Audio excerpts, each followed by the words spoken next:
আমরা বৈদিক ব্রাহ্মণ সমাজ থেকে আজকে এখানে একটা পথসভাতে বসেছি। আমাদের পার্শ্ববর্তী রাষ্ট্র বাংলাদেশ, যে বাংলাদেশের যে হিন্দুদের উপর এই অত্যাচার অবিচার শুরু হয়েছে ডক্টর ইউনূসের আমল থেকে এ পর্যন্ত আমাদের সমস্ত হিন্দু সমাজকে, বিশেষ করে সংখ্যালঘুদের উপর তারা আক্রমণ করে, কিন্তু দেখা যাচ্ছে যে সংখ্যালঘুর মধ্যে আমাদের হিন্দুদের উপরেই তাদের অত্যাচারটা বেশি হচ্ছে।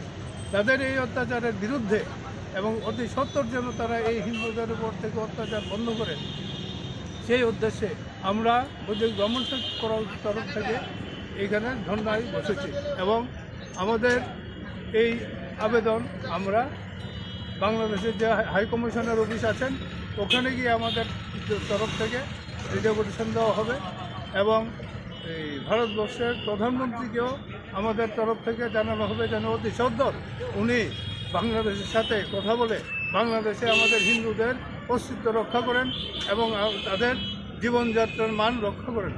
এবং বর্তমানে তারা দিনে রাত্রে ঘুমাতে পারছে না এবং আমাদের একজন হিন্দু সন্ন্যাসী ওনাকে যে অবিচারে এতদিন আটকে রেখেছে, কালকে খবরে দেখলাম ওনার পক্ষে কোনো উকিল দিচ্ছে না।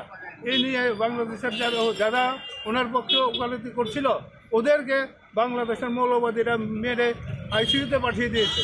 এই যে বর্বরতা যে শুরু করেছে, এই বর্বরতার বিরুদ্ধে আমরা তীব্র প্রতিবাদ জানাই এবং বৈদিক ব্রাহ্মণ সমাজের পক্ষ থেকে আমরা ধিক্কার জানাই।